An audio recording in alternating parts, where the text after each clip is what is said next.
Hello, and welcome to this presentation relating to calculating areas of simple shapes using standard formulae.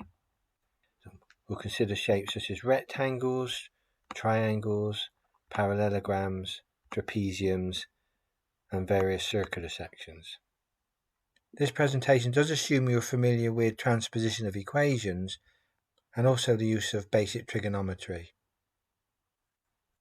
Here's a very brief overview of the presentation's contents.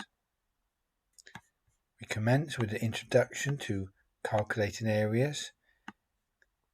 Here we define what an area is, different units that can be used for stating areas, and how to convert between these various units. This starts approximately 2 minutes into the presentation. Next, we define some standard formulae for calculating areas. These formulae relate to calculating areas of parallelograms, rectangles, squares, triangular sections, the rombus, the trapezium, and various circular sections. The standard formulas commence approximately 12 minutes into the presentation. And the latter half of the presentation contains a series of questions that are outlined, and selected work solutions are included. The questions commence approximately 30 minutes into the presentation. Let's consider units of length. The standard unit of length is the meter, simple m, and the meter can be split into smaller units. 1 meter can be written as 10 decimeters, symbol dm, or 1 meter can be written as 100 centimeters, symbol cm, or 1 meter can be written as 1,000 millimeters, symbol mm. From the scale on the right hand side we can see that 1 centimeter is the same as 10 millimeters. Also note for reference that the 1,000 millimeters can be written as 10 to the 3 millimeters, a standard engineering notation we often use. Let's consider units of area. So an area of a plane, that's two-dimensional figure, is measured by seeing how many square units it contains. So for example, 1 square meter, shown here, is the area contained inside a square which has a side length of 1 meter, shown here. The standard abbreviation for square meters is meter squared. 1 square centimeter, shown here, is the area inside a square of side length 1 centimeter, shown here. So the abbreviation for square centimeters is centimeter squared. If we now consider 1 square millimeter, shown here, is the area inside a square of side length 1 millimeter, shown here. The abbreviation for square millimeters is millimeter squared. Here's example 1. We're asked to calculate the area of a piece of sheet metal that measures 184 centimeters by 73 centimeters. We're asked to state the answer: part A, square millimeters, part B, square meters. Let's consider part A. Firstly, we're going to convert our dimensions into millimeters. We know from our previous slide that 1 centimeter is equivalent to 10 millimeters.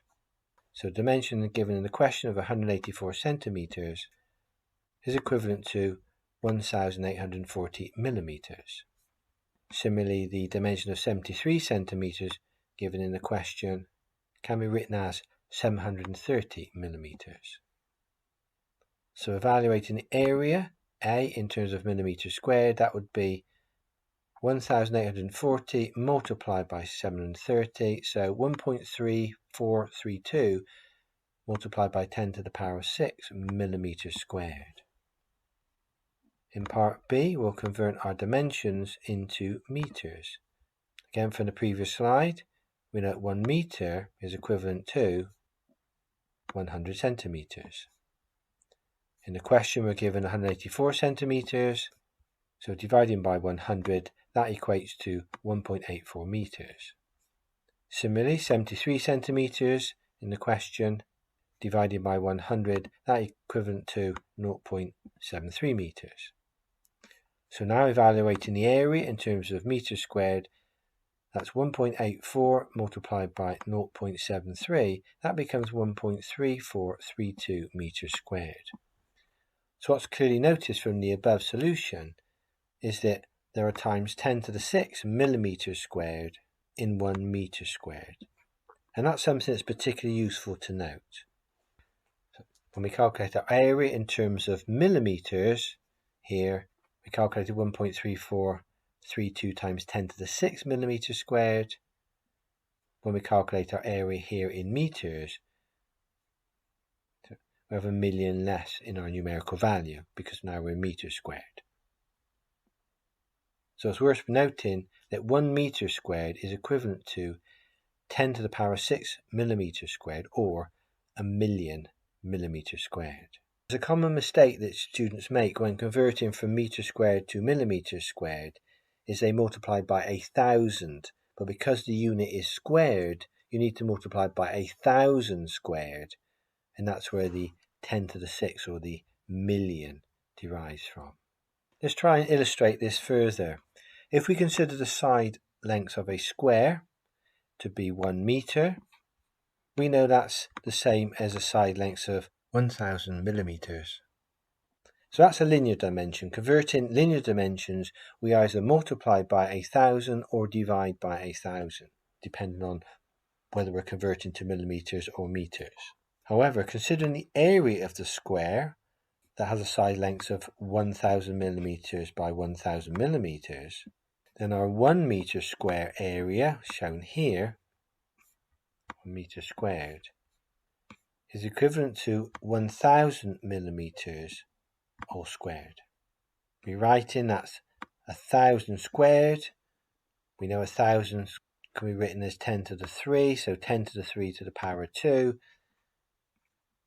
So 1 meter squared is 10 to the 6 millimeters squared. I'm using the third law of indices here. If we try and illustrate that diagrammatically, having our 1 meter square section here, then along this axis we would have 1,000 millimeters, along this axis we would have 1,000 millimeters. So our 1,000 multiplied by 1,000 means we've got 10 to the 6 millimeters squared. So there's 1 million of these millimeters squared in our meter squared. Here's example 2. Part 1, an I-section beam, shown here, typical I-section, has a cross-sectional area given as 5,510 millimeters squared. We're asked to convert this to meters squared. In part 2, we have a steel column having a cross-sectional area of 49.45 times 10 to the negative 3 meters squared. We're asked to convert this into millimeters squared. The answers are shown here in the bracket on the right hand side. So based on the work of the previous slide, I would encourage you to stop the presentation and attempt example 2, but the solution is shown on the following slide. So here's example 2. In the first part of the question, we're given the area of an I-section, A, and that's 5,510 millimeters squared. So to convert that value into meters squared, we need to divide by 10 to the 6, divide by 1 million. So a meter squared, the same area is 0.00551 meters squared. In part 2, given the area of a column, and that was 49.45 times 10 to the negative 3. I've written that here as 0.04945, counting for the 10 to the negative 3. And to convert that into millimeters squared, we now multiply by 10 to the 6th. We multiply by our million. So in terms of millimetres squared, that's 49,450 millimetres squared. So again, just trying to draw your attention to the fact that when you're converting from millimetres squared to metres squared, you divide by a million. When you're converting from metres squared to millimetres squared, you multiply by a million. Just showing you example 2, this time undertaken using what are termed cancelling unity brackets. This is a very structured way of undertaking conversions between different units, which we review in a separate presentation on unity brackets, but I showed the solution to example 2 again here using the cancelling unity brackets. Here's a unity bracket relating to metres to millimetres. So in other words, in 1 metre there's 1,000 millimetres, and they're called cancelling unity brackets because we have to cancel the millimetres. So the millimetres on the bottom here to cancel the millimetres on the top here. But notice, because the unit is squared, we have to square the unity bracket. So in this case, to convert 5,510 millimetres squared into metres squared, we have to divide by the 1,000 squared, or the million. And that's how we arrive at the 0.00551 metres squared. Part 2, where we're converting from metres squared into millimetres squared, notice the unity bracket now is inverted. It's still unity. We still have the same relationship between metres and millimetres, but this time the 1,000 millimetres is in the numerator, the 1 metres in the denominator. Again, this is because we are cancelling the metres, and again because the unit is squared here, we square the unity bracket. So in other words, to convert 0.04945 metres squared into millimetres squared, this time we multiply by 1,000 squared, we multiply by a million, and that's how we arrive at the 49,450 millimetres squared. So unity brackets are a very structured way of undertaking conversions, and you can also apply these to many more types of conversion, not just millimetres squared to metres squared, but millimetres cubed to metres cubed, or kilometres an hour to metres per second, etc., etc. There's a separate presentation on unity brackets if you're interested in them. What we're going to do now is outline the formulae in your workbooks that relates to calculating areas of simple shapes. So firstly, the parallelogram, shown here on the right hand side.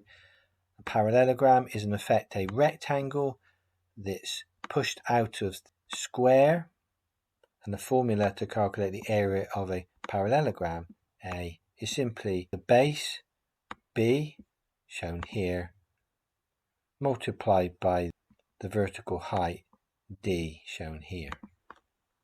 Notice that the dimension D can be termed the depth, the vertical height, or sometimes the altitude of the section. Also notice in the diagram sometimes slant length L is given, and if that's the case, then to work out the vertical height D, we will have to use basic trig. We'll review that situation later in the presentation. The next section to consider is a rectangle. A rectangle is a special form of a parallelogram. It's where each of the angles equal 90 degrees. In other words, each of these angles here are 90 degrees. A rectangle has the properties of a parallelogram, but in addition, the diagonals are equal in length. To calculate the area of a rectangle, A is equal to B, the base, shown here, multiplied by the vertical height D, shown here. Next section is the square. Now a square is a special form of the rectangle with all of its sides of equal lengths. The square has all the properties of a parallelogram, a rectangle and a rhombus. We'll review the rhombus later on. To calculate the area of a square, area is simply the base B multiplied by the height, which is also the same length B in this case. The trapezium. Now, trapezium is a quadrilateral, four-sided section, with one pair of parallel sides. And our nomenclature used here, capital B is the length of the long parallel side, shown here. Lowercase b is the length of the short parallel side, shown here. And capital D is the depth or the vertical height of the trapezium, shown here. Calculate the area of a trapezium, given our standard formula here. A is equal to the two parallel sides added together divided by 2. In other words, we're averaging those two sides and then multiplying by the vertical height D. A triangle. A diagonal of a parallelogram splits the parallelogram into two equal triangles. Capital B is the base length, shown here. Capital D is the depth or the vertical height of the triangle, shown here. To calculate the area of a triangle, area is equal to the base multiplied by the height divided by 2. Half base times height, in other words. I'm also just mentioning the alternative formula, sometimes referred to as the S rule. It's shown without proof here. Area is equal to the square root of S, multiply in brackets S minus A, that's multiplying by in brackets S minus B, and then multiplied by in brackets S minus C, where A, B and C are the side lengths of our triangle, and where S, sometimes termed the semi-perimeter, is calculated as the three side lengths A plus B plus C, all divided by 2. We can use the S rule when we do not know the vertical height of a triangle, but we do know the length of all three sides of our triangle. Here's the rhombus. A rhombus is a parallelogram with all its sides of equal lengths, like a skewed square, you could say. A rhombus has all the properties of a parallelogram, but also it has A, the diagonals bisect at right angles, shown here, and the diagonal bisects the angle through which it passes. So the angle here and here, for example, are the same, and here and here are the same. Calculate the area of a rhombus. The area is equal to the base B multiplied by, again, the vertical height D. So in some instances, if we're only given B in the question, we'll need to use basic trig again to find vertical height D. Formula for the circle. A circle, which is a line enclosing a perfectly round plane figure, whose circumference is everywhere the same distance from the centre of the circle. So the area of a circle, A, is often written as pi multiplied by the radius squared, radius shown here on our circle. However, you'll see in a lot of engineering work that the area of a circle A is also written as pi d squared upon 4, where d is the diameter of the circle. It's quite useful to use that formula because in engineering we often are given diameters as opposed to radii. For example, if we order a circular bar from a stockist, we'll have to order it in terms of diameter.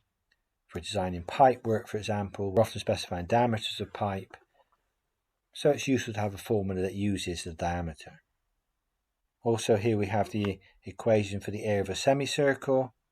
A semicircle is half the area of a circle. So from above, to calculate the area of a semicircle, in terms of the radius, it would be pi r squared divided by 2, or in terms of the diameter, area would be pi d squared divided by 8. Some students have asked me where the pi d squared upon 4 formula is derived from. So just a brief overview of the proof here. So this is formula for the area of a circle. If we start with the formula that area is equal to pi r squared that most students are familiar with, so in other words, that's the area formula in terms of radius. If we note that the radius is the diameter divided by 2, or half the diameter, so the radius here is the diameter divided by 2, then we can replace the r in this formula with the d upon 2 in this bracket, which of course is all squared because the r is squared. And then square in the bracket, we have d squared divided by 4. So we've produced the formula A is equal to pi d squared upon 4. That's the area of a circle in terms of diameter now. And just note for reference, the area can be written as a quarter multiplied by pi d squared. These are the same equations, just written in two different forms. And here's the area for an annulus. An annulus is a circle that's not filled. In engineering, pipes and structural members can have annular cross-sections. Indeed, a polo mint is of an annular form. The area of an annulus is given by the formula A is equal to pi multiplied by in brackets the outside diameter squared minus the inside diameter squared, all divided by 4. Just to show you a brief derivation of the formula for the area of an annulus, essentially the area of this annulus here will be the area of the outside circle, diameter capital D, minus the area of the inside diameter, lowercase d. So the area A of the annulus is calculated from the area of the large circle, diameter uppercase D, minus the area of the inside circle, diameter lowercase d. And all that's happened on the next line is the area formula has been factorised, so quarter pi is common to both terms, so that's come outside of our bracket with the outside diameter squared minus the inside diameter squared inside the bracket.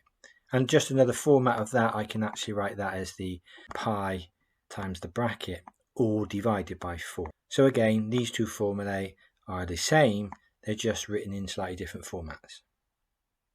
Just to mention this in passing, sometimes students ask me, where does factorisation get used with engineering? This is a simple illustration of where factorisation is used, because in an engineering reference book, you would not see the formula written in this format. You would always see it written in this format, which is the factorised form. So a small illustration there of where factorisation is used to simplify the numerical work involved in calculating the area of an annulus. And of course, if you did want the formula for the area of an annulus in terms of the radii, then the formula would be A equals to pi multiplied by in brackets the outside radius squared minus the inside radius squared. Again, a factorised form, but in terms of radii this time. And finally, let's consider the sector of a circle. So the plane figure on the right is contained by two radii, denoted as capital R here, and an arc length capital L here. If we want to find the area of the sector, we simply work out the area of a circle, this is shown in terms of radius here, and then factor the area of the circle in proportion to the angle of the sector here, divided by 360 degrees. And again, just simply showing the same formula, but in terms of diameter, this would be pi d squared upon 4, where d is twice the radius r. And again, we factor the radius of the circle appropriately. If we want to calculate the lengths of the arc, length L here, then L is equal to 2 pi r, that's actually circumference, and again factored by the angle theta divided by 360 degrees. And just shown again, formula in terms of diameter, diameter is twice the radius, so pi d is factored by the angle of the sector divided by 360 degrees. So just for reference, notice this is circumference of a circle in terms of radius 2 pi r, in terms of diameter pi d. Let's consider a few tutorial exercises. Exercise 1, we have a plate, has a cross section of dimensions 2.35 meters in length and 78 millimeters in width. We're asked to calculate the area of the plate in terms of square meters. Answers given in the bracket. I'd encourage you to start the presentation and attempt exercise 1, and I'll show you the full solution on the following slide. So exercise 1, here's the solution. Just be careful in the question. We're asked to calculate the area in square meters. One of our dimensions is given in terms of meters, a 2.35 meter length, which I've called B here, 2.35 meters. But of course the width is given as 78 millimeters. So dimension I call D in my rectangle, is 0.078 meters. So I've converted to meters here. So calculating the area of the plate is simply dimension B multiplied by dimension D. Just notice I've put the values in the other way around here. I've actually got D first, 0.078 multiplied by the B, 2.35 meters, but that doesn't make any difference, of course, to the calculation. And that evaluates to an area of 0.1833 meters squared. If you wanted to now convert that to millimeters squared, of course, you'd have to multiply it by 10 to the power of 6. Exercise 2, you have to find the area of a trapezium-shaped piece of sheet metal whose parallel sides are 75 centimeters and 82 centimeters and whose vertical height is 1.3 meters. So again, we've got dimensions in various units there, and actually notice the answer in the bracket here is actually in millimeters squared. So I would encourage us to convert all the dimensions into millimeters before we start the calculation. That way the final answer will be in millimeters. I'd encourage you to start the presentation. Attempt exercise 2. You'll need the formula for a trapezium. Extract the information from the question carefully and evaluate the area in millimeters squared. The solution is shown on the following slide. So exercise 2, here's our solution. We're finding the area of a trapezium-shaped piece of metal here. In the question, the parallel sides are 75 centimeters and 82 centimeters. So I've labelled this dimension lowercase b as 750 millimeters, converted to millimeters. And the uppercase B parallel side, that's 820 millimeters. Again, converting the 82 centimeters to millimeters. The vertical height or the depth of the trapezium is 1.3 meters, so that's my capital D shown here, and that's 1,300 millimeters, converting there from meters to millimeters. From our previous slides, we can see the formula for trapezium. It's the parallel sides added together, divided by 2, and then that's all multiplied by the height of the trapezium. So inserting the values here for area of the sheet, we have the two parallel sides added together, and we're multiplying by the depth and then dividing by 2.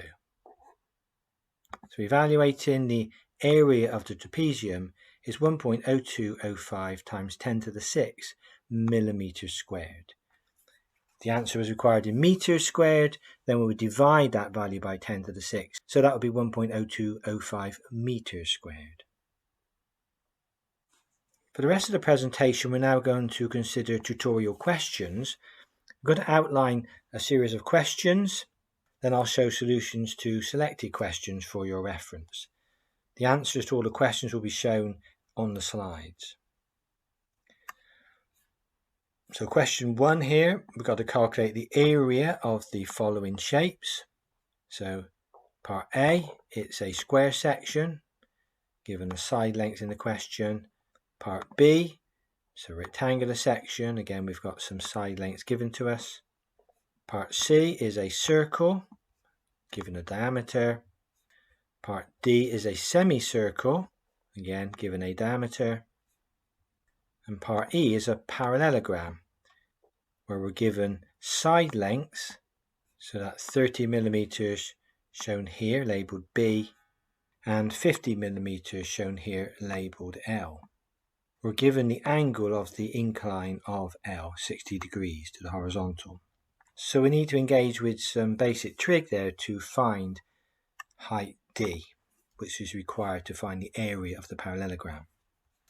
And in question 2, we've got a rectangular sheet and we've got some dimensions. We've got to calculate its area. The answers are shown in the brackets on the right hand side. I'd encourage you to stop the presentation and attempt these questions, but I'll show you some solutions on the following slides. So question 1, here are parts A, B and C. Part A is the area of a square, shown here.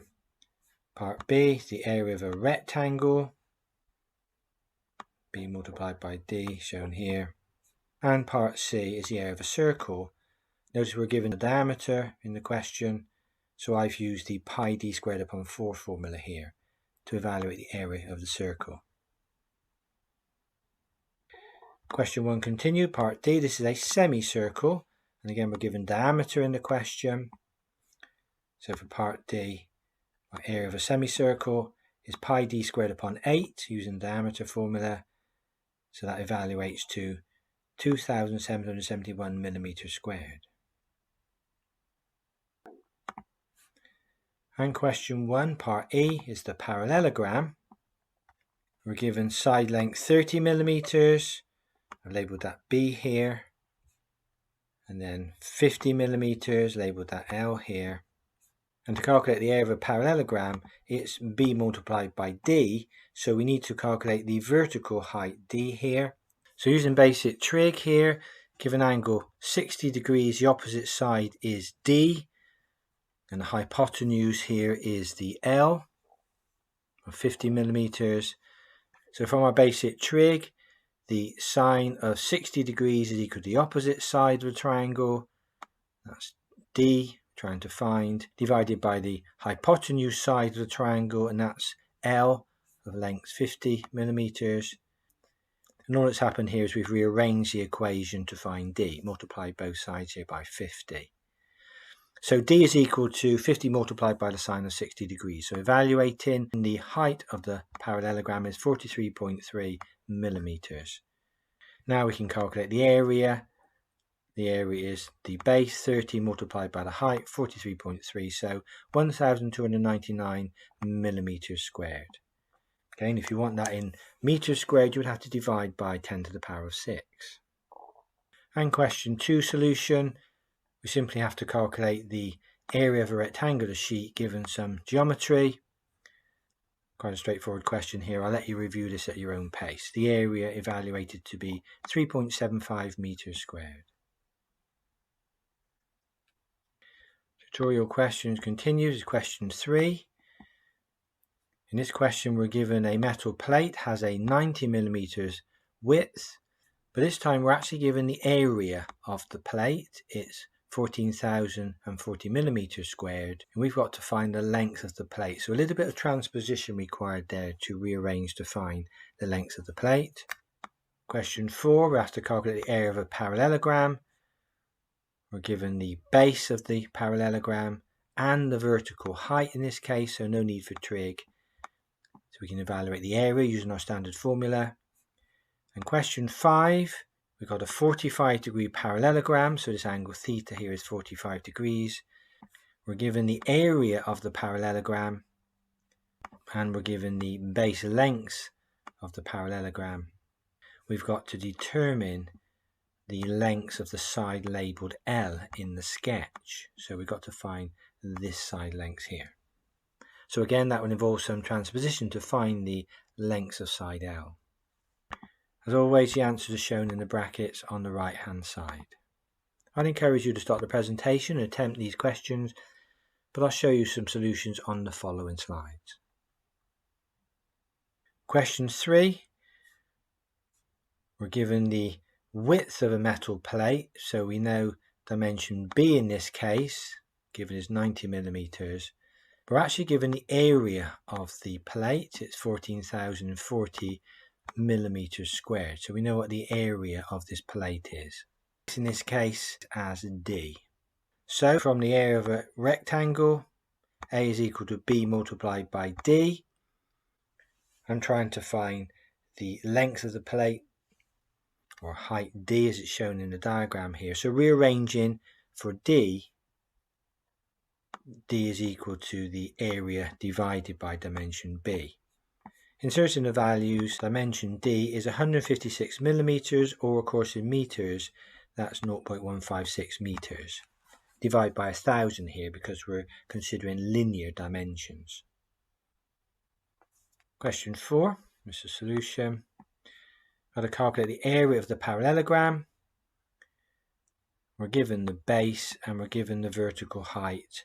So it's just a question of inserting the values into the equation. The area of a parallelogram is B multiplied by D. So inserting the values, 1,112 millimeters squared. And don't forget, to convert to meters squared, you have to divide by 10 to the power of 6. Question 5, slightly more complicated solution here. We've got a 45-degree parallelogram, so this angle theta here is 45 degrees, shown in my sketch. We're actually given the area in this particular case, so we know what the area of the parallelogram is in millimeters squared. We have the length of the base of 750 millimeters, I've called that B here, so we have this dimension here. Angle theta, as we said, is 45 degrees. So the question wants us to determine the lengths of side labelled L in the diagram. So we know that the area of a parallelogram, A, is the base times the vertical height, labelled D in the diagram here. So rearranging the equation for D, that becomes the area divided by side length B. Inserting the values, the vertical height of the parallelogram is 500 millimeters. And then to find side length L, this dimension here on my extrapolated view, I would need to use basic trig again. So labelling my triangle, this is the angle given, 45 degrees, then the opposite side is D, hypotenuse is L. So sine of angle theta, the 45 degrees, equal to D divided by L. So rearranging for L, it would be D divided by the sine of angle theta. Just transposing this equation here. Evaluating the length L is 707.1 millimeters.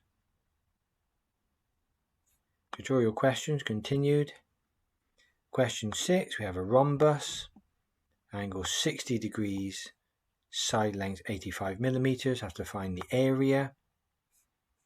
Question 7, we have a trapezium, parallel sides given as 85 millimeters and 120 millimeters. Distance between them is 47 millimeters. Got to find the area. Question 8 is a circle, given the diameter, got to find the area. And question 9, got to calculate the area of a ring or an annulus.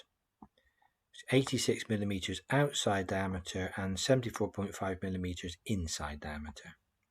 Again, answers are shown in the brackets on the right hand side. I'd encourage you to stop the presentation and attempt these questions, but I'll show you some solutions on the following slides.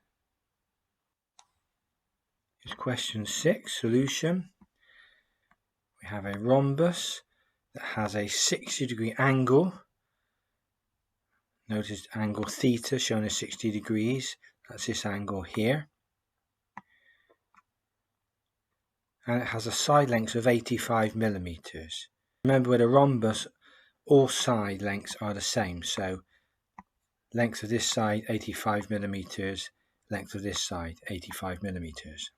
To calculate the area of a rhombus, we need to know the vertical height, D, and we calculate the vertical height using basic trig. So D is equal to B sine of angle theta.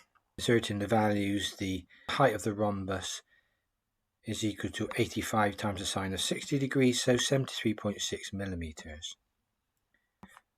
Now we can calculate the area of the parallelogram. A is equal to the base B multiplied by the vertical height D.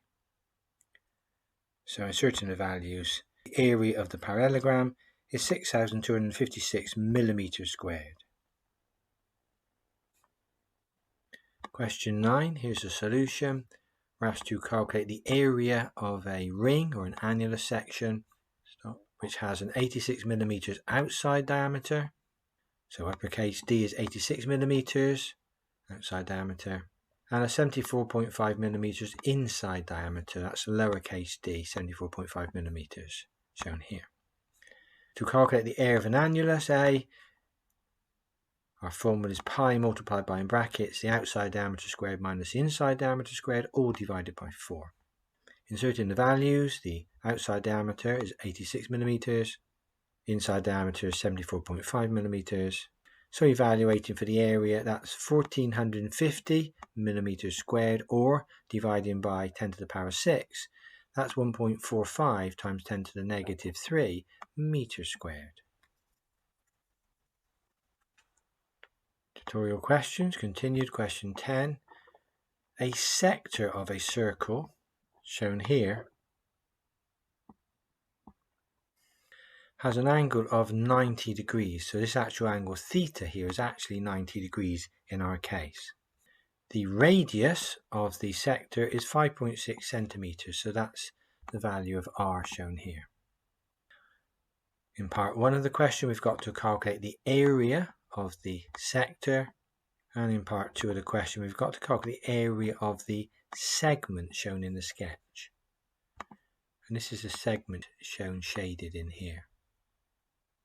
The hint in the question is when the area of the triangle is removed from the sector, we will find the area of the segment. And question 11, a circle has an area of 707 millimeters squared. We've got to calculate the diameter. That will involve some transposition. Again, as always, the answers are shown in the brackets here. I'd encourage you to stop the presentation and attempt these questions, but I will show you the full solutions on the following slides. Question 10, here's the solution. So we've got a sector of a circle, has an angle of 90 degrees. So that's my angle 90 degrees shown here. And the radius is 5.6 centimeters, so radius shown here. I have to calculate the area of the sector and then the area of the segment. So our little sketch here, this is the sector, and this shaded area shown here is the segment. So the first thing we will do is calculate the area of the sector of the circle. From our standard formula for area of a sector, it's pi r squared multiplied by the angle of the sector divided by 360 degrees. Inserting our values, the area of the sector is 24.63 centimeters squared. Because this is a right angled triangle, it's a 90-degree angle here, then we can quite easily find the area of our triangle, because the base and the height are the same value in this case, because this angle here is 45 degrees and so is this angle over here. So the area of a triangle is the base times the height divided by 2. In this case, the base and the height are the same value. So evaluating for the area of the triangle, it's 15.68 centimeters squared. So to find the area of the segment now, the area of the segment is simply the area of the sector minus the area of the triangle. So the area is 8.95 centimeters squared. And question 11 solution. The circle has an area of 707 millimeters squared. We've got to calculate the diameter. So knowing that the area A is 707 millimeters squared, we know the formula for area of a circle in terms of diameter is pi d squared upon 4. So transposing to find the diameter. So in other words, multiplying both sides by 4, dividing both sides by pi, and then square rooting, the diameter is equal to the square root of 4 multiplied by the area divided by pi. Inserting the numerical values, the diameter evaluates to 30 millimeters, or in centimeters, 3 centimeters. So tutorial questions continued. Question 12, you're given an annulus section, has an outside diameter, and you're given the area of the annulus. You've got to calculate the internal diameters, so some transposition will be required there. Questions 13, you've got to calculate areas and perimeters of various sectors. Part A, you're given a radius, angle subtended is 48 degrees. Part B, again you're given a radius, angle subtended. And part C, you're given a radius, and the angle subtended, notice, is in terms of radians here. We covered the topic of radians in a separate presentation. That's a true mathematical angle of measure. And if you remember from that presentation, there are 2 pi radians in 360 degrees. I'll let you think through how to solve that problem. Question 14, slightly more thought-provoking question. A rectangle is twice as long as its width and has an area of 700 meters squared. We're asked to calculate the lengths of one diagonal. I'll let you think through how to solve that problem. As a hint, the size of the rectangle must be written as a function of x. And you'll also need to use Pythagoras' theorem to calculate the diagonal. The answers to questions are shown in the brackets. And I'd encourage you to stop the presentation and attempt these questions, but I'll show you the full work solutions on the following slides.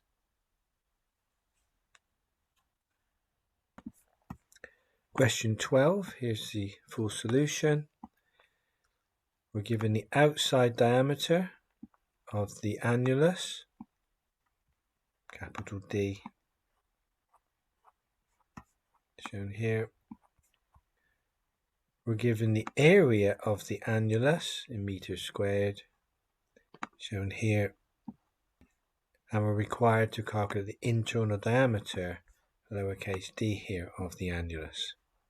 Knowing the formula for the area of a circle in terms of diameters, as stated previously, we need to rearrange the equation in terms of internal diameter, lowercase d, and then inserting the values from above, we can calculate the inside diameter. I've calculated it here in meters, but the answer as stated in the question is in millimeters, so 15 millimeters is the final answer. I'll let you review the solution at your own pace. Question 13, here are the solutions. We've got to calculate the areas and the perimeters of the following sectors. This is part A here. We're given a radius of 56 millimeters, capital R shown here for the radius, and the angle subtended at the center is 48 degrees. So angle theta is 48 degrees, that's the angle here.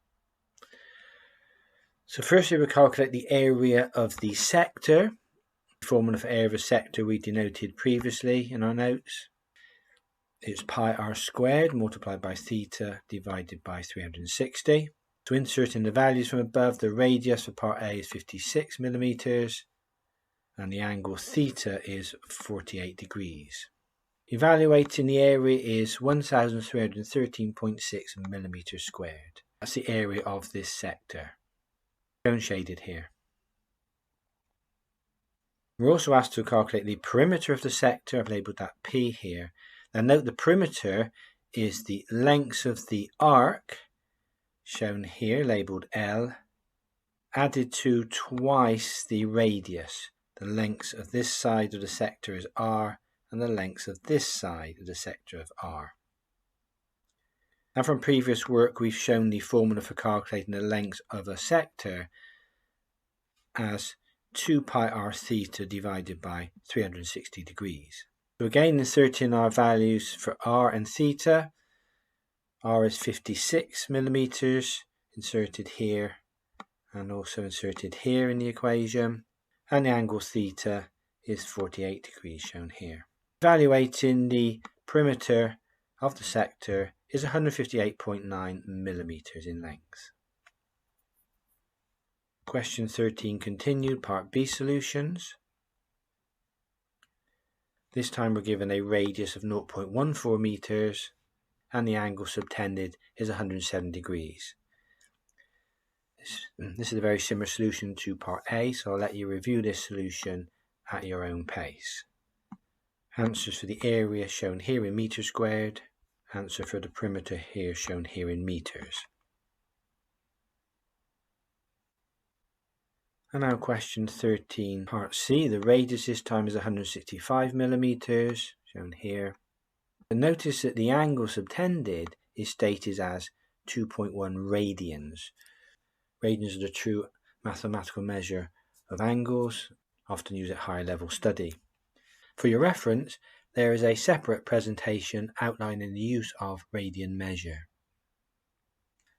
So in this case, angle theta is 2.1 radians. Notice I've just shown the equivalence in degrees is approximately equivalent to 120.3 degrees. And now notice the formula for the area of a sector of a circle is slightly changed. In our previous work, we had this equation shown here, where we divide in by 360 degrees because there's 360 degrees in one complete circle. But when we're using radian measure, there are 2 pi radians in 360 degrees or in one revolution. So the denominator here becomes 2 pi. What's often found when we're using radian measure is that the equations simplify. And we can see here that the pi in the numerator cancels with the pi in the denominator. When using radian measure, the equation simplifies to r squared theta divided by 2. Inserting the values from above, the radius 165 and the angle theta is 2.1. Evaluating the area of the sector of a circle is 28,586.3 millimeters squared. Now calculating the perimeter of the sector, it's still L plus twice R. But again, notice the equation for L derived previously when using degrees had 360 degrees in the denominator. And again, that's replaced by 2 pi radians here. Again, noting simplification, this time the 2 pi in the numerator cancels with 2 pi in the denominator. So our equation for length of the sector, labelled L here, simplifies to r multiplied by theta. Of course, we still have to add twice times the radius to find the total perimeter of the sector. Inserting the radius from above into the equation, r is 165 millimeters, and of course the angle this time is 2.1 radians. Evaluating the length of the perimeter for this sector is 676.5 millimeters.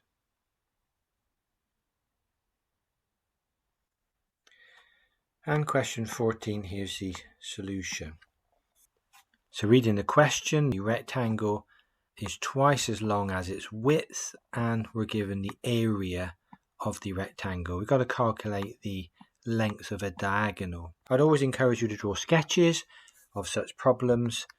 You can see in my sketch here, my dimension B of my rectangle is 2x and dimension D is 1x, or simply x. So my length is twice the width. We've got the area given in the question in terms of meters squared. We know the formula for area is B times D. So we can insert the values of B and D in terms of variable x. So the area can be written as 2x squared. Rearranging the formula for x, that becomes the square root of a divided by 2. So we can evaluate the dimension x. And then to calculate the length of the diagonal, labelled L here, this would be the diagonal across here, I'll be using Pythagoras' theorem. So square root of b squared plus d squared will evaluate the length of the diagonal. So that's using Pythagoras' theorem here. So diagonal length L evaluates to 41.8 meters. Here's the bibliography used to help generate this presentation. And I hope this has been of interest to you, and thank you for viewing.